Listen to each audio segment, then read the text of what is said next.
గౌరవ పార్లమెంట్ సభ్యులు ఈటెల గారి మీద జగ్గారెడ్డి గారు వారి నోటికి వచ్చినటువంటి విషయాలు మాట్లాడారు. అయ్యా జగ్గారెడ్డి గారు, ఈటెల రాజేందర్ గారు వారి కుటుంబం కోసమో వారి వ్యక్తిగతంగానో వారు మాట్లాడలేదు. మూసి బాధితులైతేంది, నల్ల చెరువు బాధితులైతేంది, ఈ యొక్క హైదరాబాదులో ఎక్కడ హైడ్రా పనిచేసినా ఆ యొక్క ఇండ్లు కట్టుకొని కూలి చేసుకున్న వాళ్ళు, కంపెనీలో పనిచేసిన వాళ్ళు, ఇండ్లలో పనిచేసిన వాళ్ళు, పెయింట్లు వేసుకునే వాళ్ళు, దుకాణంలో పనిచేసిన వాళ్ళు ఒక తరం కష్టపడి కట్టుకున్న ఇండ్లను కూల్చేస్తుంటే ఆ యొక్క బాధను తట్టుకోలేక వారు చెప్పినటువంటి సమస్యలను ఎంపీ గారి దృష్టికి, స్థానిక ఎంపీ గారు కాబట్టి మీ హైడ్రాక్ చెప్తే పట్టించుకోరు, ముఖ్యమంత్రి అపాయింట్మెంట్ ఇయ్యడు, ఎమ్మెల్యేలు పట్టించుకోరు, మంత్రులు పట్టించుకోరు. మరి ఎవరికి చెప్పాలనే? ఏకైక నాయకుడు ఈ యొక్క మల్కాజ్గిరి పార్లమెంట్లో వారి యొక్క కాన్స్టిట్యున్సీలో, వారి యొక్క నియోజకవర్గంలో జరిగినటువంటి ఇబ్బందుల గురించి వారి దగ్గరికి వస్తే వారు అక్కడికి వెళ్ళి వారి యొక్క కన్నీరు తూర్చేటువంటి ప్రయత్నం చేశారు. దాంట్లో భాగంగా అది మూసీ నది అయితేంది, నల్ల చెరువులో ఇక్కడ మీరు చేసినటువంటి దుర్మార్గానికి బుచ్చమనేటువంటి యాదవ్ చనిపోయింది, అదేవిధంగా గుండ్లపోచమ్మల్లో, అదేవిధంగా నిన్నటికి నిన్న మొన్న బాచ్పల్లి లోపల ఒక అపార్ట్మెంట్లు కూర్చుతా అని చెప్పేసి నోటీసులు ఇచ్చాను. అపార్ట్మెంట్ కట్టినప్పుడు మీరు ముఖ్యమంత్రిగా ఉన్నారా? ఆ యొక్క అపార్ట్మెంట్కు స్థానిక మున్సిపాలిటీ, అదేవిధంగా రెవెన్యూ ఆఫీస్ నుంచి అన్ని పరిశీలన ఇచ్చిన తర్వాత కట్టుకొని వారు గరీబోళ్ళు, ప్రైవేటు ఉద్యోగస్తులు కూలీనాలు చేసుకొని ఫ్లాట్ కొనుక్కుంటే వాటిని కూలుస్తా అని చెప్పేసి మీ యొక్క తహసీల్దారు నోటీసులు ఇస్తే వారందరూ పోయి ఎంపీ గారి దగ్గర, అయ్యా మీరే మాకు శ్రీరామ రక్ష, ఈ యొక్క కాంగ్రెస్ ప్రభుత్వం వస్తే మా బతుకులు బాగుపడతాయి, రేవంత్ రెడ్డి గారు వస్తే మాకు మా జీవితాలు వెళుతాయని చెప్పేసి మేము కోరుకున్నాం, కానీ మా యొక్క ఉన్న బతుకులను కూడా నాశనం చేయడానికి రేవంత్ రెడ్డి గారు తయారని చెప్పేసి ఏడిస్తే సరే ఏంటో వస్తా అని చెప్పి అడిగిపోయారు. సమస్యలు చెప్పారు. చెప్పిన తర్వాత దాంట్లో భాగంగా వారి యొక్క సమస్యలను విని వారి కన్నీటిని తుడిచే ప్రయత్నంగా వారు ఒక మాట మాట్లాడారు. ఏమని చెప్పారు? నువ్వెవడివి కూల్చడానికి కోసం నీకు తెలుసా? పర్మిషన్ ఇచ్చినప్పుడు నువ్వు ఉన్నావా? పర్మిషన్ ఇచ్చింది మున్సిపాలిటీ వాళ్ళు, రెవెన్యూ అధికారులు డిక్లరేషన్ ఇచ్చారు. ఇవన్నీ చేసిన తర్వాత ఇవాళ నువ్వు వచ్చేసి ఆ గవర్నమెంట్ జరిగిన తర్వాత నేను కూల్చేస్తానంటే ఎంతవరకు సమంజసం? నువ్వు ఎవరా కొడుక అన్నాడు. ఈ తెలంగాణ భాష ఊతాపదం నా కొడుక అనేది ఏంటి? నా కొడుక అనేది దీనికి మన ప్రియతమ నేత సంగారెడ్డి మాజీ ఎమ్మెల్యే జగ్గారెడ్డి గారు మేకపోతు గాంభీర్యాన్ని చూపించారు. ఏమని? అరే నువ్వు చెల్లని రూపాయి సంగారెడ్డిలో జగ్గారెడ్డి గారు, నువ్వు ఓడిపోతే రేవంత్ రెడ్డి గారు పీసీసీ ప్రెసిడెంట్ అయినప్పుడు ఏమన్నావు? ముఖ్యమంత్రి అయినప్పుడు ఏమన్నావు? ఉత్తమ్ కుమార్ రెడ్డి కావాలని చెప్పినావు. రేవంత్ రెడ్డి ఎన్ని తిట్లు తిట్టినావో నేను చెప్పాల్సిన అవసరం లేదు. నువ్వు ఎన్ని తిట్లు తిట్టినావో రేవంత్ రెడ్డి గారికి తెలుసు. అదే విధంగా నువ్వు ఆత్మ పరిశీలన చేసుకోవాలి.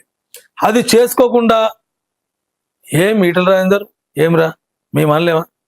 మిస్టర్ జగ్గారెడ్డి ఏమ్రా బాయ్, మా ఎంపీ ఈటెల రాజేందర్ గారు ప్రజల యొక్క మన్న పొందిరు. తెలంగాణలో ఈటెలు అంటే తెలియని వారు ఉండరు. ప్రజాక్షేమం కోసం, ప్రజల యొక్క అవసరాల కోసం, ప్రజల యొక్క మంచి కోసం నిత్యం 24 గంటలు పనిచేసే ఏకైక నాయకుడు ఈ తెలంగాణలో ఈటెల అని చెప్పేసి అంటారు. ఏమ్రా జగ్గారెడ్డి అని మేము అనలేమా? మా సంస్కారం, మీరంటే ఒక అభిమానం. కానీ ఎందుకో మీరు పిచ్చరు మేము ఆ మాట మాట్లాడం. ఏరా అని అనలేం.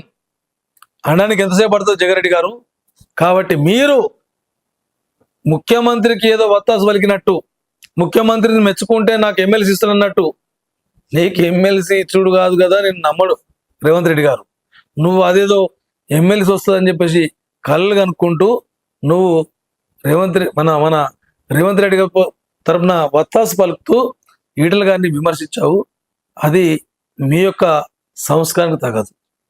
వ్యక్తిగతంగా మీరంటే ఇష్టం, కానీ ఈ యొక్క నిన్న మీరు చేసిన సంఘటన మీ స్థాయిని చాలా దిగదార్చిందని చెప్పేసి నేను మీకు తెలియజేస్తున్నాను. మీరన్నా స్వయంగా అరే ముఖ్యమంత్రి గారు రేవంత్ రెడ్డి గారు అనేటువంటి పలకనటువంటి వ్యక్తి మీరు మన రాజేంద్ర రెడ్డి గారి గురించి మాట్లాడతారు, రాజేంద్ర గారి గురించి మాట్లాడతారా, ఈటల రాజేంద్ర గురించి మాట్లాడతారా? నేను ఏమన్నా మీరు చూసుకొని మీరు మాట్లాడిన ఇంటర్వ్యూలో చూసుకొని రేవంత్ రెడ్డి సీఎం అంటారు. రేవంత్ రెడ్డి సీఎం కాదండి జగ్గారెడ్డి గారు, రేవంత్ రెడ్డి సీఎం గారు. రేవంత్ రెడ్డి గారు ఆ పదాన్ని నేర్చుకోండి. కడుపులో ఎందుకు కౌలించుకున్న రాదు. ఏదో ఆశకు ఎవరో చెప్తే మీరు ఆ స్టేట్మెంట్ ఇచ్చురు. కానీ జగ్గారెడ్డి గారు మీ ఉన్న గౌరవాన్ని కాపాడుకోండి. మీ గౌరవం పోతే మీరు అక్కడ జీరో అయిపోతారు. ఇంకోటి, ఇప్పుడే చూశాను నేను, పిసిసి ప్రెసిడెంట్ మహేష్ గౌడ్ గారు, ఆది శ్రీనివాస్ గారు, వాళ్ళు కూడా మాట్లాడుతారు. అరే ఒక బీసీ బిడ్డ అయిపోయి మీరు, మహేష్ గౌడ్ గారు మీరంటే మాకు అందరికి అభిమానం. మీరు ఎవరి కోసం అండి? రేవంత్ రెడ్డి ఇచ్చే బిస్కెట్లకు మీరు ఆశపడి మాట్లాడుతురా? ఈటల డిప్పని తెలియదా మీకు? ఎక్కడ భూకముఖాన్ని చేసిండా, ఎక్కడ లంచాలు తీసుకున్నా, ఎక్కడ కమిషన్ తీసుకున్నాడా? అరే తెలంగాణ గవర్నమెంట్ లో ఆరోగ్య శాఖ మంత్రిగా ఉండి కరోనా వస్తే ముట్టుకుంటే చచ్చిపోతాడు అన్నప్పుడు కూడా గాంధీ హాస్పిటల్కి పోయి ప్రతి ఒక్కరిని ముట్టుకొని పలకరించినటువంటి ఏకైక నాయకుడు ఈటల గారు. దీన్ని భరించలేకనే మంచి పేరు వస్తుందని చెప్పేసి కేసీఆర్ గారు బయటికి వెళ్ళగొట్టారు. నెక్స్ట్ సీఎం అందరూ మన ఈటల గారు అంటారు అని చెప్పేసి. కాబట్టి ఖబర్దార్ కాంగ్రెస్ నాయకులారా, మీరు రేవంత్ రెడ్డి అడుగులకు మడుగుతుంటే అది మీ ఇష్టం. కానీ మా యొక్క ప్రజా క్షేమం కోసం, ప్రజల కోసం నిత్యం అహర్నిశలు కష్టపడేటువంటి ఈటల రాజేంద్ర గురించి ఇంకోసారి చెడుగా మాట్లాడితే మిమ్మల్ని రోడ్ల మీద తిరగకుండా చేస్తామని చెప్పి తెలుసు. ఆల్రెడీ ప్రజలు డిసైడ్ అయిపోయారు. అరే ముందు మీరు గది చేయండి అయ్యా. రేవంత్ రెడ్డి గారు ఏం చెప్పారు? కేసీఆర్ కుంభకోణం చేసినాడు, కాళేశ్వరం కుంభకోణం ఏమైంది, ఫోన్ ట్యాపింగ్ ఏమైంది, మిషన్ భగీరథ ఏమైంది, కేటీఆర్ జైలేస్తాను, హరీశ్రావు జైలేస్తాను, కేసీఆర్ జైలేస్తాను, ఏమైంది? అంటే మీరు కుమ్మక్కు అయిపోయారా? పంచుకుంటారా? కాళేశ్వరం కొట్టుకపోయిందని చెప్పారు, ఎందుకు యాక్షన్ తీసుకుంటలేవు? అవన్నీ వదిలిపెట్టి ముందు నీ 6 గ్యారంటీలు, 66 హామీలు, 420 పనులను అది నువ్వు ప్రజలకు చేర్చమను. నువ్వేమన్నావే? అరే ముసలిలకు 2000 కాదు 4000 ఇస్తున్నావు ఎక్కడన్నా మీ ముఖాలకు? 4000 ఇస్తలేరు పెన్షన్. మన వికలాంగులకు 6000 ఇస్తలేరు. పెళ్ళి అయితే కేసీఆర్ 1,00,000 ఇస్తుండు, నేను మేనమామగా ఇంకా 1,00,000తో పాటు తులం బంగారం ఇస్తాను. ఇచ్చినావా తులం బంగారం లేదు. అసలు షాదీ ముబారకు, కళ్యాణ లక్ష్మి ఎక్కడ ఇస్తున్నావు? కొత్త పెన్షన్లు ఊసలేదు, రేషన్ కార్డులు ఊసలేదు, నిధుల పూజిస్తున్నావు, అమ్మాయిలకు స్కూటీ కొనిస్తాను, ఏది కూడా మీతో అయితలేదు. మీ కాంగ్రెస్ చీదరించుకుంటారు. అరే లోన్లు ఉంటే కట్టుకోండి, 2 లక్షల కంటే ఎక్కువ ఉంటే కట్టుకోండి, నేను వచ్చిన కలం పొడితోటి మీరు 2 లక్షల రుణం మాఫీ చేస్తాను. చేసినావా మిస్టర్ రేవంత్ రెడ్డి గారు? 2 లక్షల రుణమాఫీ చేయలేదు. ఆ రుణమాఫీ కూడా తూతూ మంత్రంగా చేసినావు. ఒక్క ఊర్లో 10 మందికి ఇచ్చినావు, 80 మందికి ఇవ్వలేదు. రైతు బంధు ఇవ్వలేదు. అదేవిధంగా కౌలు రైతులకు ఇస్తాను, కౌలు రైతులకు ఇవ్వలేదు. సన్నవాట్లకు బోనస్ ఇస్తాను, అది ఇస్తలేవు. మీ గవర్నమెంట్ టోటల్గా ఫెయిల్. అలవి కానీ అమలు కానీ హామీలు ఇచ్చి మీరు ఈ ప్రజలను మోసం చేసి అధికారులకు వచ్చారు. మీకు రేపు ఇంతటికి ఇంతెందుకే? సర్పంచ్ ఎలక్షన్లు అయిపోయినాయి, సర్పంచ్ పీరియడ్ అయిపోయింది. ఇప్పటి వరకు కూడా మీ గవర్నమెంట్ సర్పంచ్ ఎలక్షన్కి, ఎంపీటీసీ, జడ్పీటీసీ ఎలక్షన్లు పెట్టడం కోసం జనుకుతుంది. ఎప్పుడో అయిపోయినాయి, పెట్టాలి కదా.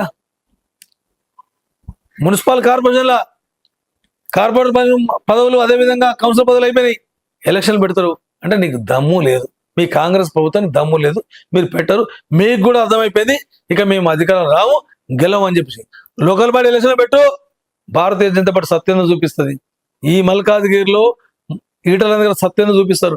కాబట్టి నిన్ను విమర్శిస్తానో, నిన్ను తిడుతానో, మా ఈటల రాజేంద్ర పదవి వస్తున్నది మీ యొక్క దుర్మార్గమైనటువంటి ఆలోచన. ఈటల రాజేంద్ర వ్యక్తి కాదు, శక్తి. ఎక్కడున్నా కూడా ఆయన పదవులు అలంకారం కాదు, ఆ పదవికి ఆయనకు అలంకారం. పదవి ఇస్తే ఆయనకు అలంకారం కాదు, ఈయనకు పదవి ఇస్తే ఆ పదవికి అలంకారం. అట్లాంటి గొప్ప నాయకుడు ఈటల రాజేంద్ర మీద మీరు ఈ యొక్క చిల్లర కామెంట్లు మానుకొని వారిని ఇప్పటికైనా ప్రజాక్షేత్రంలో మీరు ఇచ్చిన హామీలు అమలు చేయండి. ఈటల గారిని వదిలిపెట్టండి. ఎందుకంటే వాడేవాడు ఈటల గారి ఇల్లు ముట్టడిస్తా అని చెప్పాడు. అరే ఈటల గారి ఇల్లు ముట్టడిస్తాను ఊరుకుంటాడే? మన మోడీ గారు అన్నారు మొన్న పాకిస్తాన్ అనుభవం వేస్తుంది అంటే మన దగ్గర ఉన్న అనుభవం ఏమన్నా మనం దీపావళి బాంబులు అన్నట్టు. మరి ఈటల గారి ఇంట్లో ముట్టేస్తే భారతీయ ఈటల సైన్యం, భారతీయ జనతా పార్టీ కార్యకర్తలు ఊరుకుంటారే? ఉరికించి కూడా కొడతారు, కోసి కారం పెడతారు మీకు. అది ఈటల సైన్యం. మీకు తెలుగుగా మాట్లాడారు జగ్గారెడ్డి గారు, మీ లెక్క నేను ఏకవచనం వాడను. జగ్గారెడ్డి గారు, మహేష్ గౌడ్ గారు, ఆదివాస్ గారు, ఇంకెవరైనా మీరు కార్యకర్త, మీరు కాంగ్రెస్ నాయకులు ఈటల గురించి ఇంకొక మాట మాట్లాడితే ఖబర్దార్ అని తెలియజేస్తూ, రానున్న రోజుల్లో ఇదే లాస్ట్, ఇదే ఫైనల్. మీకు గవర్నమెంట్ రాదుగా, ఇంక 20 ఏళ్ళని రాదు. కాబట్టి మీరు నోరు జాగ్రత్తగా మాట్లాడాలని చెప్పేసి మిమ్మల్ని అందరినీ వేడుకుంటూ, ఈ యొక్క కార్యక్రమంలో పాల్గొన్నటువంటి బీజేపీ నాయకులందరూ కూడా హృదయపూర్వక ధన్యవాదాలు చేస్తూ, జై హింద్, జై భారత్, జై ఈటల.